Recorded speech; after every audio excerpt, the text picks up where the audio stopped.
Student, in this video we are going to learn the application of Gauss law for different kind of charge distribution. First of a kind of charge distribution is seat of charge. First of all, you must know the seat of charge, that is seat is created by placing charge in a plane, and that charge will be exposed to both sides.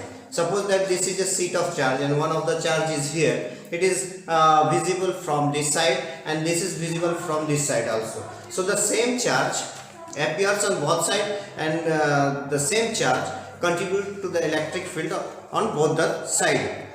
Here it is an infinite seat of charge and we have to find the electric field intensity at this point because of this distribution of charge. If I can take a small area ds at this place and draw a cylinder, it is going to enclose some charge within it, but this charge provide electric field at this point, and the same charge is exposed to this side, so there will be same kind of a conjugate point P dash on this side and providing the same amount of electric field intensity at this point by this charge. So I have to increase this cylinder up to this point. So this I have taken. So there is a cylinder which starts from P to the conjugate point P dash, and the total charge when it passes through, and total charge is encloses, that will be sigma into ds. Sigma is what? Sigma is the charge density, that is density charge per unit area, and the cylinder cuts an area of ds in this region, so the total charge encloses sigma into ds, and this ds has a direction this side and this has a direction this side. For convenience I take this region 1, this region 2, and there is a region ds in this direction and electric field will be in this direction. So here the electric field is, so this region is curved region of the cylinder. Curved region of the cylinder will be the third region, and the two faces of the cross-sectional faces of the cylinder will be the region 1 and region 2. Now the total charge enclosed, I have calculated sigma ds. Applying Gauss law, what the flux, total flux through this closed cylinder, that is Q enclosed divided by epsilon naught. Now this cylinder can be made up of three different sections, that is region 1, the first phase, and the second phase, and the curved region of the cylinder. So I have broken this closed integral into three different integrals, that is for sigma region 1, for region 2 and region 3. Q includes sigma ds, that we have already calculated, sigma ds by epsilon naught. In this region, that is in region 1, I have given notation here for the integration. That integration will be carried out for the region 1 only. So in this region ds and e are parallel to each other, therefore this integration will have a cos 0 degree, that becomes eds. In the region 2, again E and ds are on the same direction, in the same direction, so this is again becomes eds. But in the region 3rd, what we find, electric field is parallel to the curved surface and the area of that curved surface is normal, so total angle is 90 degree, and if I put a cos 90 degree here, it becomes 0, so I have taken 0. This for these two regions eds are same, so 2e ds sigma ds by epsilon naught. E we have to calculate, and 2e sigma ds.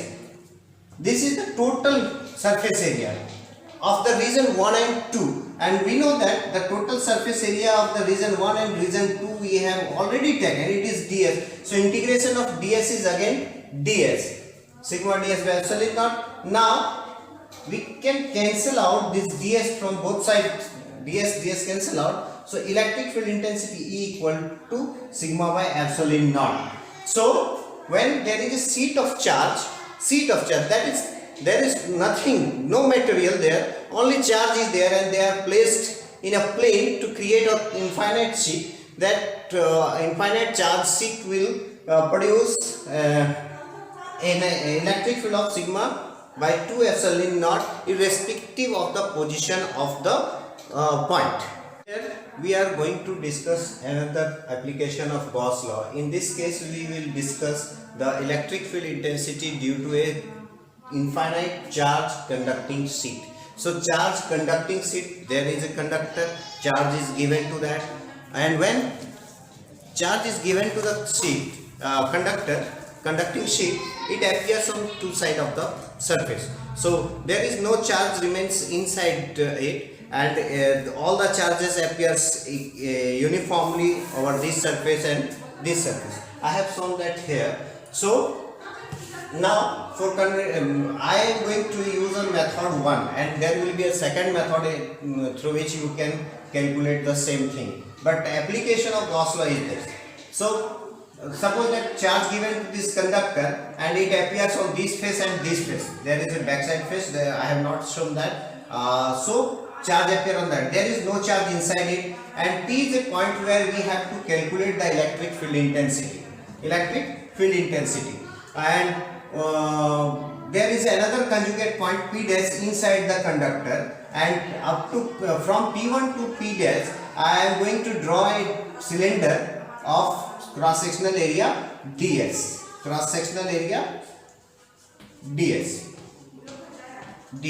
Now since the surface cross sectional area is ds, so it cuts an area ds on this sheet, on this front sheet. So total charge enclosed by this cylinder will be sigma ds, applying Gauss law, E dot ds q in by epsilon naught, and this integration is for the whole cylinder. I can divide this integration in 3 different parts so that it can be a closed surface. That is region 1, region 2, and the 2 faces of the cylinder and the curved face. Then it becomes a closed cylinder. So in region 1, what we see, E and ds are parallel.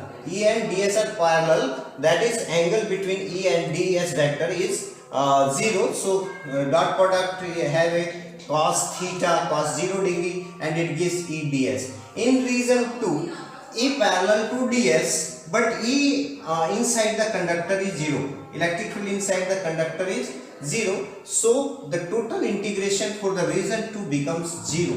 And in the region 3, E is along the surface, curved surface of the cylinder, but the area ds is perpendicular to this surface. The angle between them is 90 degree, and dot product have cos theta and theta value 90, so it becomes 0 almost. So these two terms for region 2, 3 and region 2, it becomes 0.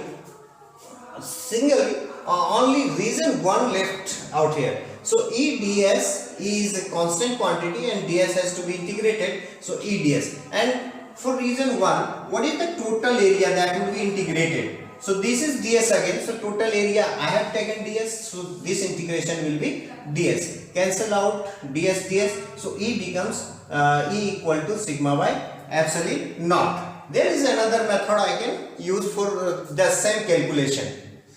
Here is another method to find the electric field intensity due to infinite conducting sheet. As we have discussed, when charge is given to a conducting sheet, that charge appears on 2 faces of the sheet and there is no charge inside the conductor. So now I can assume this face as a sheet of charge, and this face as a sheet of charge. And there is a point P where we have to calculate the. So first of all, let us consider the first phase. It provides an electric field here. This is a sheet of charge, and then this sheet of charge at the point P produces an electric field E1 equal to sigma by 2 epsilon naught. Now see, the direction of that electric field will be away from, because I have taken a positive charge, so it will be away from the sheet. Secondly, this is the second phase, and the density of the phase is again sigma, and it is positively charged. So the field provided by this sheet of charge E2, that will be sigma by 2 epsilon naught. Keep it in mind, sheet of charge and conducting charge sheet, these are two things. So the field because of this phase at this point E2 is again sigma by 2 epsilon naught. This is acting like a sheet of charge. So total the electric field at this point P will be sum of the E1 and E2, that gives sigma by 2 epsilon naught plus sigma by 2 epsilon naught to sigma by 2 epsilon naught and finally sigma by epsilon naught. So when there is a conducting sheet, electric field intensity at any point near the sheet will be sigma by epsilon naught. But when it is a charge sheet or sheet of charge, the electric field intensity at any point on either side, it will be sigma by 2 epsilon naught. This is third application of Gauss law, that is electric field intensity due to a charge conducting solid sphere. Charge conducting solid sphere. This word has a importance in the derivation. So there may be three cases: if the point lies inside, if the point lies on the surface, if the point lies at a distance. So first point I am going to discuss at inside point. So when charge is given to the solid sphere, that charge comes to the surface. Here is a point P where we have to determine the electric field intensity. So with this radius I draw a sphere, imaginary sphere, that we generally call Gaussian sphere, so that the point P lies on its surface. And how much charge this Gaussian sphere encloses here? Nothing, because all the charge on the surface. So the Gaussian surface encloses no charge, so Q in equal to 0. And now if I apply Gauss law for this sphere, E dot ds equal to Q enclosed by 0. Since Q enclosed is 0, so the ds cannot be 0, but E that may be 0. So E equal to 0. Electric field inside ds will be the surface. The total ds will be the surface area of this Gaussian sphere that we have assumed. So it cannot be 0, but E can be 0. So the finally we can tell that the electric field intensity inside a conducting sheet or conducting sphere or conducting object, that will be 0. Second case, when the point is on the surface of the solid sphere. Okay, the charge given to the sphere, that comes on the surface. At the surface there is a point P where we have to find the electric field intensity E. So enclosing this solid sphere, I draw a very close surface, Gaussian surface, that encloses the whole sphere.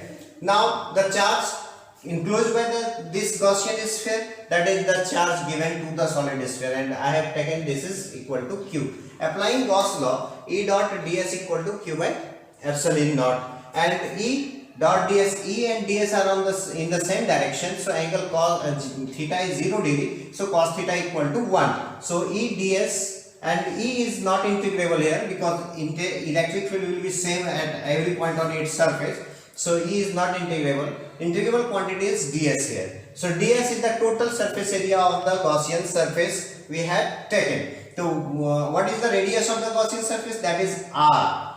So total surface area of this Gaussian surface will be 4 pi r square. I took this to the denominator and the result becomes E equal to Q by 4 pi epsilon naught r square. The third condition, when the point lies very far away from the solid sphere. So here is the point I have taken, that is away from the sphere, and through this point I draw a Gaussian sphere that encloses the complete sphere. So charge enclosed by this Gaussian sphere is equal to the charge given to this solid sphere. So Q encloses is Q. The distance of this point I have taken, it is x, and using Gauss law what we find, E dot ds equal to Q by epsilon naught. Q in place of Q enclosed, that is Q by epsilon naught. E dot ds, since E and ds are on the same direction, so again cos theta equal to 0 degree. So this dot product become E ds, and integration will be carried for this ds area. So this ds area will be the total area of the Gaussian sphere. So total surface area of the Gaussian sphere, that is will be 4 pi x square Q by epsilon naught, and finally E equal to Q by 4 pi epsilon naught. Come to know what is the electric field inside a solid conducting sphere, it is equal to 0. On the surface, q divided by 4 pi epsilon naught r square. R is the radius of the sphere I have taken. So, and E at a distant point, that is q by 4 pi epsilon naught x square. So inside up to this point, when the point is taken inside up to the surface, the electric field intensity at any point within this sphere is 0. Suddenly at the surface, the electric field intensity becomes q by 4 pi epsilon naught r square, and it is the maximum value, E equal to 4 pi, q by 4 pi epsilon naught r square. Thereafter, electric field intensity outside this sphere depends on this x. So q by 4 pi epsilon naught, these are constant, but x, it is x dependent inversely.